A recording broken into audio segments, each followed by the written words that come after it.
Voy a invitarles a que tengan sus Biblias a la mano. Génesis capítulo 3. Hoy vamos a hablar sobre los huertos de Dios. Los huertos de Dios. Y vamos a tomar el pasaje de Génesis capítulo 3. Luego también vale la pena que ubiquen sus Biblias, son tan amables, en Mateo 26. Mateo 26. Y para terminar, vamos también a abrir nuestras Biblias en Juan 19. Juan 19. Le hacemos llegar un bosquejo de lo que vamos a compartir esta noche. Y vamos a hablar sobre los huertos de Dios. Y el primero está en Génesis capítulo 3. El segundo estaremos ubicándolo en Mateo 26. Y el tercero lo estaremos ubicando en Juan capítulo 19. Y vamos a hablar sobre los huertos de Dios. ¿Qué les parece si leemos juntos esta apasionante, terrible, espeluznante historia de Génesis 3? Si alguna vez te has preguntado acerca del porqué del dolor, por qué la injusticia, por qué la miseria en el mundo, por qué las cosas no se dan como yo quiero, por qué hay enfermedad, por qué hay miseria, por qué hay odio, por qué hay dolor, por qué los pueblos se amotinan, por qué la gente piensa cosas vanas, por qué tantos problemas que vemos en la sociedad, lo que vamos a leer es el inicio de eso que marcó una época para la humanidad que hoy por hoy todavía sigue viviendo. Génesis capítulo 3. Vamos a dar lectura a los versículos del 1 hasta el final del mismo. Dice la palabra del Señor así. ¿Quieren leer conmigo, por favor? La serpiente era más astuta que todos los animales del campo que Dios el Señor había hecho. Así que le preguntó a la mujer: ¿es verdad que Dios les dijo que no comieran de ningún árbol del jardín? Podemos comer del fruto de todos los árboles, respondió la mujer.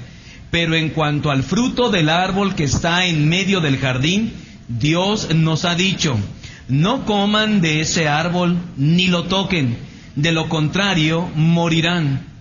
Pero la serpiente le dijo a la mujer: no es cierto, no van a morir. Dios sabe muy bien que cuando coman de ese árbol, se les abrirán los ojos y llegarán a ser como Dios, conocedores del bien y del mal. La mujer vio que el fruto del árbol era bueno para comer y que tenía buen aspecto y era deseable para adquirir sabiduría. Así que tomó de su fruto y comió. Luego le dio a su esposo y también él comió. En ese momento se les abrieron los ojos y tomaron conciencia de su desnudez. Por eso, para cubrirse, entretejieron hojas de higuera.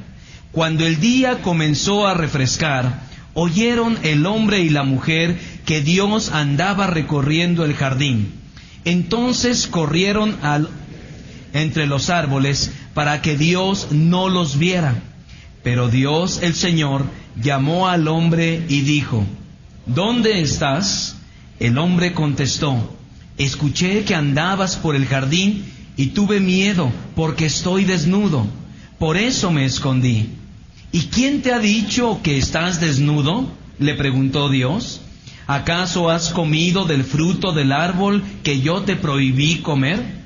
Él respondió: la mujer que me diste por compañera me dio de ese fruto y yo lo comí.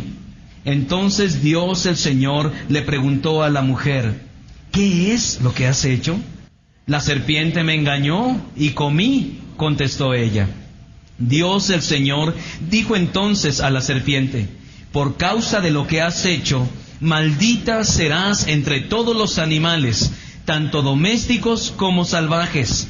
Te arrastrarás sobre tu vientre y comerás polvo todos los días de tu vida. Pondré enemistad entre tú y la mujer, y entre tu simiente y la de ella. Su simiente te aplastará la cabeza, pero tú le morderás el talón. A la mujer le dijo: multiplicaré tus dolores en el parto, y darás a luz a tus hijos con dolor. Desearás a tu marido, y él te dominará. Al hombre le dijo: por cuanto le hiciste caso a tu mujer, y comiste del árbol del que te prohibí comer, maldita será la tierra por tu culpa. Con penosos trabajos comerás de ella todos los días de tu vida. La tierra te producirá cardos y espinas, y comerás hierbas silvestres.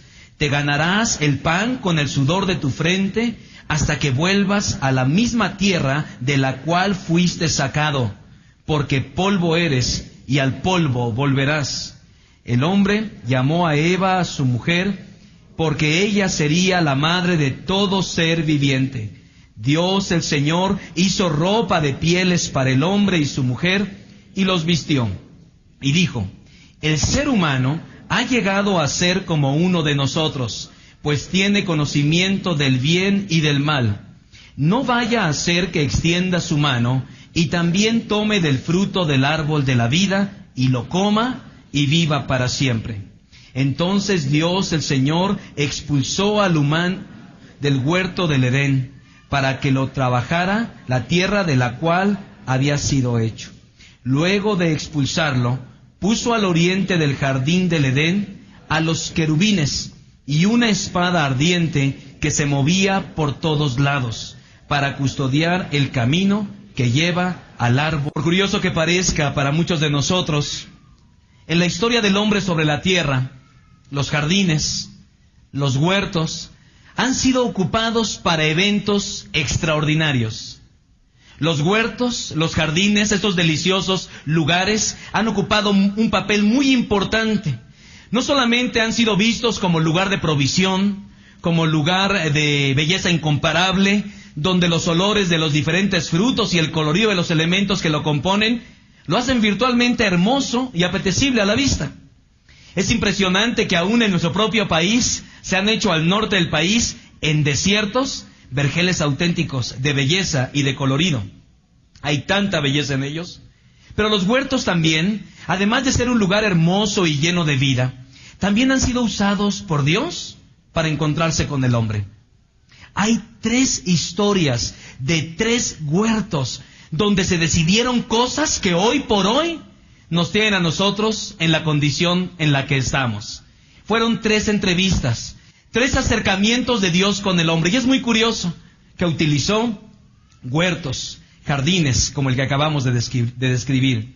Dios los utilizó como marco de grandes encuentros, y en cada uno de ellos el hombre fue confrontado. Necesitaba una respuesta urgente de parte de Dios. La misma Biblia nos dice que nosotros mismos somos huerto de Dios, labranza de Dios, resultado de su gracia y de su amor inalterable. Pero les invito a que juntos veamos los 3 huertos o cuadros bíblicos y la importancia que estos han tenido en la historia del hombre. Entremos al primero que acabamos de leer, y se llama el huerto de la desobediencia. Génesis capítulo 3. Todos conocemos ya la trágica historia y tenía toda la firme intención de leerla completa en esta noche para darnos cuenta de la realidad de lo que ahí sucedió.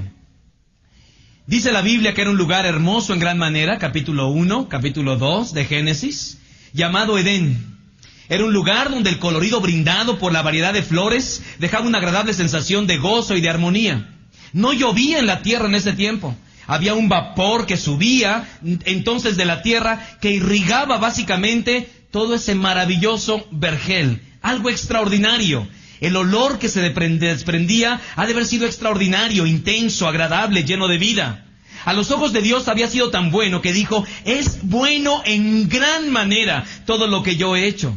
Es un huerto en el que no había maldad, no había enfermedad, no había dolor, no había miseria. Y por si fuera poco, Dios paseaba con ellos todo el tiempo, concediéndoles su amor, su gracia, su más amplia bendición. Era una familia hermosa, un momento como aquellos que tantos hemos soñado, que esperamos un momento donde no haya un mundo, donde no haya crisis, donde haya paz, haya gozo, fuera los problemas, fuera las necesidades. Algún día en la historia del hombre, algo así se dio, algo así se dio. De hecho, algunos dicen que si pudiésemos cambiar la condición del hombre, la situación en la que vive el hombre, el mundo en el que vive el hombre, su condición en la que vive, entonces el hombre cambiaría. Pero la historia que acabamos de leer nos enseña que no necesariamente es la respuesta. Si cambiamos el medio ambiente, no necesariamente va a cambiar el corazón del hombre. Aquí encontramos a una pareja que fue confrontada con su realidad. Las condiciones eran óptimas. No enfermedades, no problemas, comunión, relaciones maravillosas, todo era perfecto. Por si alguien dice, me gustaría estar en una condición perfecta, las cosas serían distintas. Esta historia nos muestra que no es así. Es más, eran tan perfectas las condiciones que ellos aprovecharon esa situación para echar a perder la situación. Así que no pienses que porque si cambia el hombre en su medio ambiente, en su entorno, le damos diferentes recursos, no. Simplemente el problema del hombre está en su corazón, no en lo que le rodea. Y esto es lo que nos enseña este primer huerto. Dios delegó sobre el hombre maravillosos encargos. En medio de este maravilloso e impresionante escenario, Dios colocó al hombre como corona de la creación, así es descrito. Lo puso para que lo labrase, lo cuidara, y lo puso como administrador de todo lo que existía en él. Es más, dice la palabra que Dios hizo nacer de la tierra todo árbol delicioso a la vista y bueno para comer. También dice que cruzaba un río el huerto para regarlo, y de ahí se repartía en 4 brazos. Dios había rodeado al hombre de todo lo que necesitara, y le dio un mandamiento sencillo, a través del cual estaría midiendo su lealtad, midiendo su devoción y su agradecimiento. Puedes comer de todos los árboles del jardín. Capítulo 2, verso 17. Pero del árbol del conocimiento del bien y del mal no deberás comer. El día que de él comas, ciertamente morirás. Todo estaba bien. Todo estaba muy bien. Hasta que finalmente Lucifer, este ángel caído, llegó a través de la serpiente para tentar a la mujer de una manera muy sutil. En este primer huerto que estamos estudiando, suceden algunas cosas dignas de toda consideración, que vamos a ver algunas similitudes con los otros huertos. Primer cosa que observamos aquí. En este primer huerto se puso en tela de duda la palabra de Dios. Primer huerto. Tela de duda la palabra de Dios. Se acerca y dice la serpiente, ¿es verdad que Dios les dijo que no comieran de ningún árbol del jardín? Eso no era, ¿verdad? Eso no era lo que dijo Dios. ¿Nos queda claro? Yo quiero que te quede muy claro esto. Porque exactamente lo que dijo Satanás es contrario a lo que dijo Dios. Siempre que Satanás se acerca para tratar de atacarte en algún área difícil de tu vida, siempre va a estar contradiciendo lo que Dios ha puesto en su corazón y nos ha dado como mandamiento o precepto. Somos atacados muchas veces por una falta de entendimiento de lo que Dios espera de nosotros, por una falta de discernimiento. Es terrible cuando el pueblo de Dios no conoce su palabra. Entonces Satanás puede llegar de muchas maneras, cambiar unos cuantos versículos, unas cuantas preposiciones, unos cuantos tiempos de los verbos, suficiente para que lo que dijo Dios tenga otro significado. Simplemente esto lo ha hecho Satanás desde el principio. Tratar de desvirtuar la palabra de Dios. La Biblia de Adán y Eva era muy pequeña. No tenía tantos libros como la nuestra, ¿verdad? Solo tenía un par de versículos, pero no necesitaban más en realidad, porque Dios estaba con ellos. Pero eran tan claros, tan específicos, que ellos no pudieron haber alegado ignorancia o falta de entendimiento, como quizá algunos creyentes, ¿no? Es que yo no estaba seguro exactamente de qué era lo que tú estabas pensando que yo hiciera. O no estaba seguro de que esto era pecado. La verdad es que a lo mejor el pastor o mi compañero de oración no fue tan claro para que yo entendiera el asunto. Cuando yo decido qué está bien o qué está mal, simplemente caigo en el pecado irremisible de la tentación antigua. Satanás dijo, con que no pueden comer de ningún árbol. No, eso no es verdad. Una segunda cosa, dijo que Dios era un mentiroso. Observen bien lo que dice la palabra. Dijo Satanás, no es cierto. No es cierto. No van a morir. Número 1, pone en tela de duda la palabra de Dios. Número 2, acusa a Dios de mentiroso. No obstante que Él es el padre de mentira. Ahora, aquí encontramos algo que debe llamar nuestra atención. ¿No es acaso la situación actual, cuando Dios nos pide que hagamos algo en cierto sentido, inmediatamente empezamos a batallar para decir, oye, ¿de veras Dios quiso que hiciera yo tal o cual cosa? Empezamos como a tratar de pensar que quizá Dios se equivocó en algo, que nos dio un mandamiento pero que tiene restricciones culturales y que tiene restricciones para el tiempo y para la cultura y las personas que lo leyeron por primera vez. Yo he visto a muchos creyentes a lo largo de su vida haciendo esto con la Biblia, acomodando la interpretación bíblica. Y algunos dicen, no, yo creo que esto exactamente fue para el tiempo de Josué. Esto fue para el tiempo de tal o cual personaje bíblico. Esto sucede hoy en día. Parece que no, Dios no es tan claro. Y hay algunas cosas de su palabra que simplemente no son aplicables hoy en día. Si lo que Dios dijo fue correcto, o simplemente es un mandamiento que tiene más peso en su época y cultura y que no tiene ninguna vigencia para nuestros tiempos modernos. Algunos han llegado a esa sabia conclusión. Tercero, trabajó en el área más sensible del ser humano.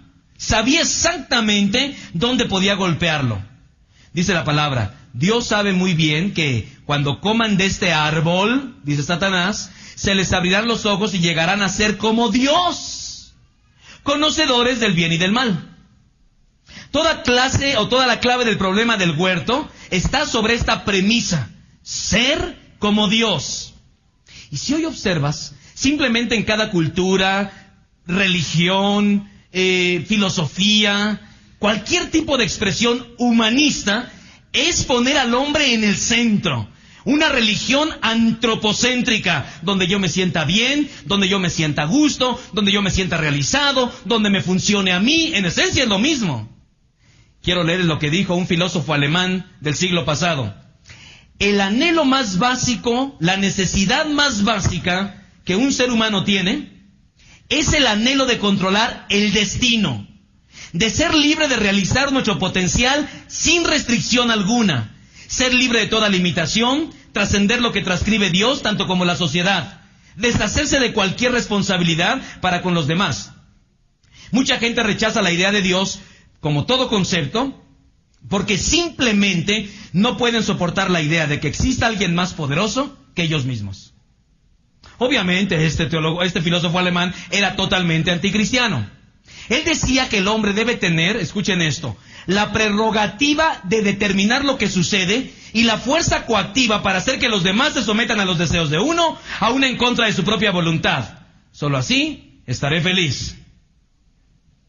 Estaba checando si era casado este señor, pero no, creo que no, por más que estuve buscando, ¿verdad? Porque me gusta la prerrogativa de determinar lo que sucede y la fuerza coactiva para hacer que los demás se sometan a los deseos de uno.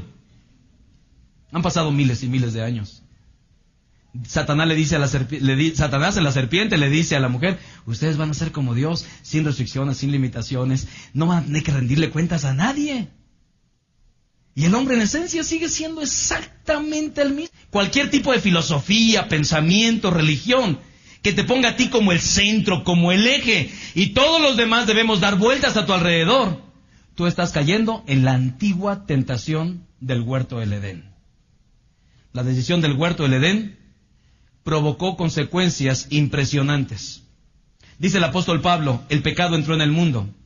Solo fue una decisión, pero se afectó tanto hasta nuestros días. Pienso en algunas de las afectaciones directas. Adulterio, fornicación, inmundicia, lascivia, idolatrías, enemistades, pleitos, celos, iras, contiendas, disensiones, homicidios, herejías, orgías, disipaciones, drogadicción, divorcio, incesto, desobediencia, crímenes, todo tipo de enfermedades, lepra, sida, leucemia, alcoholismo, chismes, divisiones, guerras, asesinatos y muchas cosas más que provocaron una sola decisión. ¿Cuál? Dios, salte de nuestro mundo, vamos a hacer lo que mejor creamos que es justo y correcto. Si alguien va a estar muy incómodo en el día del juicio final, estoy seguro que es Adán. Lo que nos recuerda este huerto es que cuando el hombre fue confrontado y tuvo su chance de manifestar lealtad al Dios vivo y verdadero, falló. Por eso se llama el huerto de la desobediencia, se llama el huerto del fracaso. ¿Cómo anda, por cierto, tu vida devocional, tu vida de obediencia? ¿Saben que la vida abundantemente en Cristo está caracterizada por la obediencia a pequeñas cosas? Y no a los grandes acontecimientos o destellos de fe. La historia del huerto del Edén ha tenido repercusión hasta nuestros días. Por eso es bueno que vayamos a conocer a Dios, no solamente conocer su palabra, sino hacer su palabra. Ya lo dirían muchos siglos después el profeta Samuel las siguientes cosas. ¿Qué le agrada más al Señor? ¿Que se le ofrezcan holocaustos y sacrificios o que se obedezca lo que Él dice?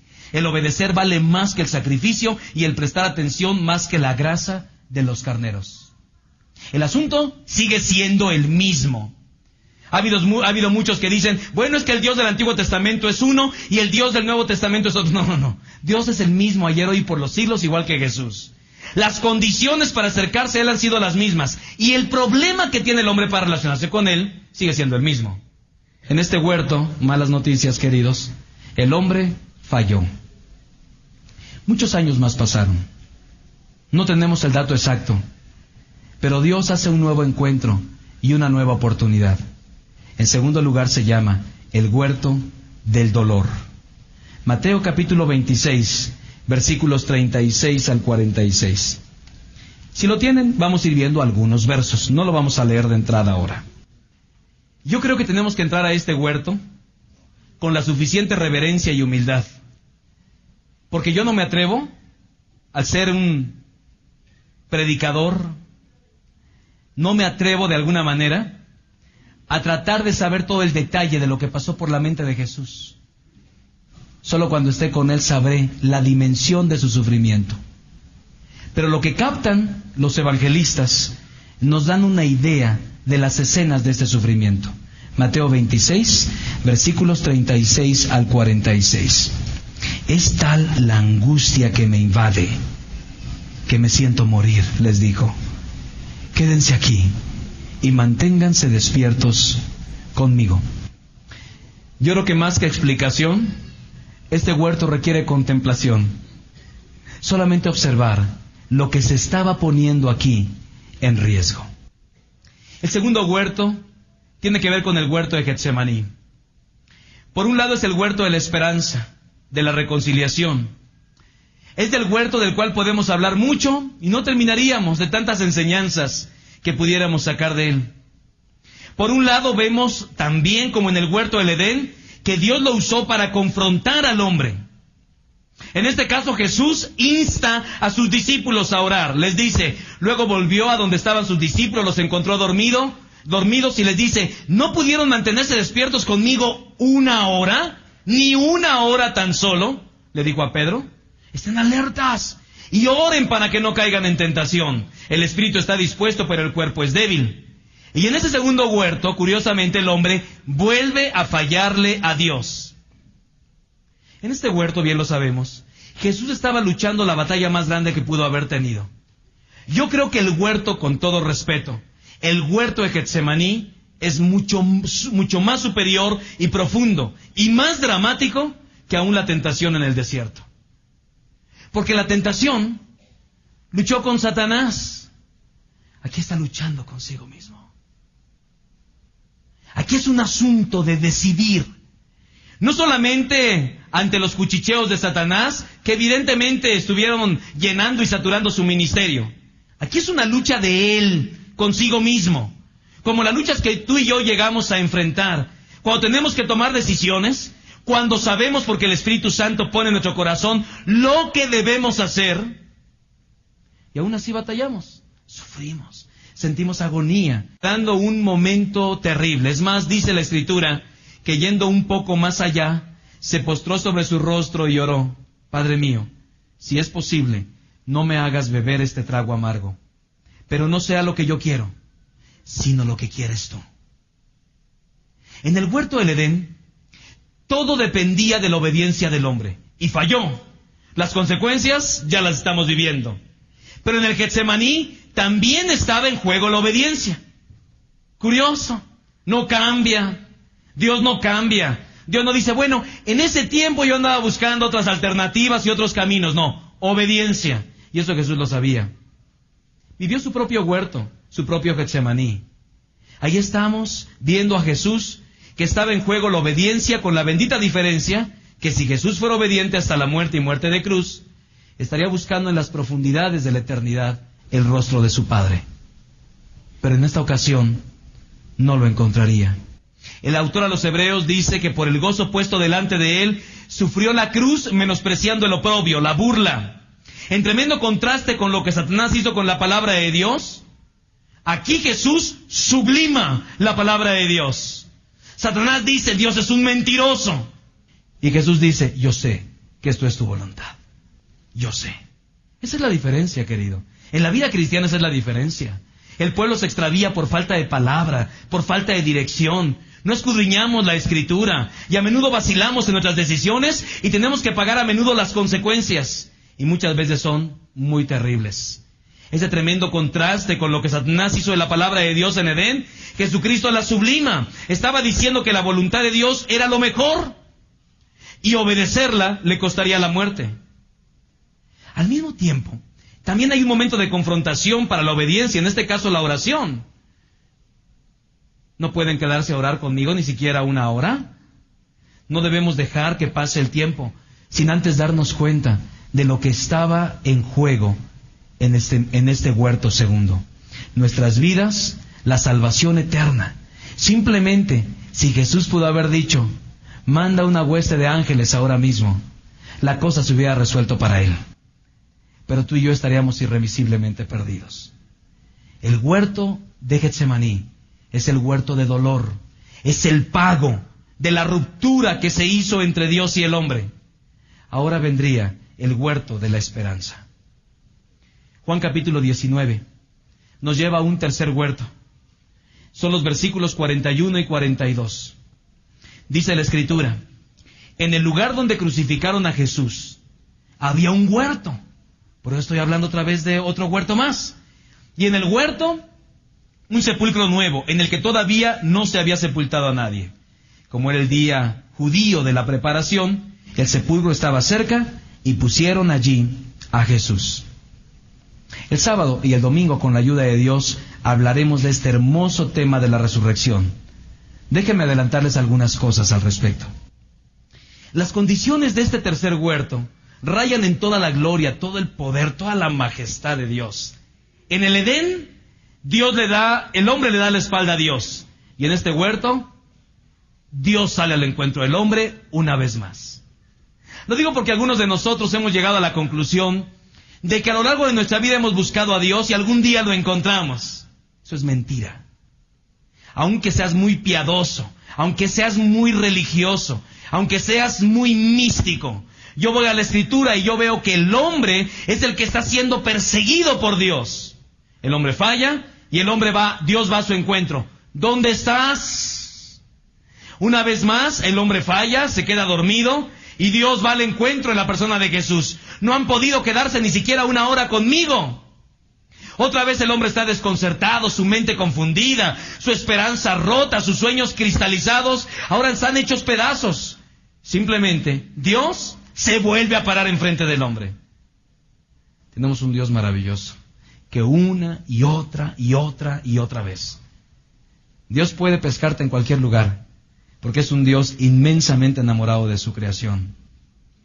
Lo que no sabían estos desesperanzados y aturdidos discípulos es que aunque el pecado produjo terribles consecuencias, como lo veremos el día de mañana en la muerte de Jesús, Jesús daría el fin al fracaso del Edén en este tercer nuevo huerto.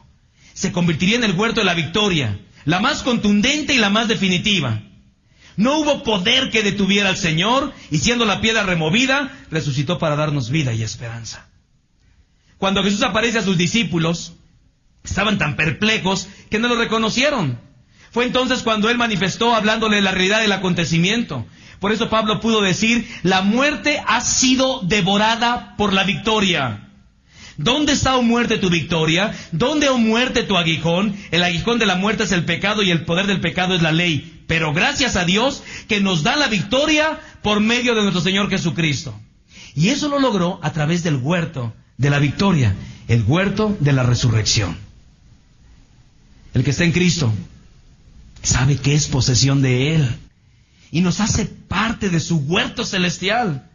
¿Saben qué dice el apóstol Pablo en 1 Corintios? Que somos huerto de Dios, labranza de Dios. Es decir, Dios nos toma como una maravillosa planta y nos siembra en su huerto. Así que el hombre ha tenido muchos encuentros con Dios en los huertos.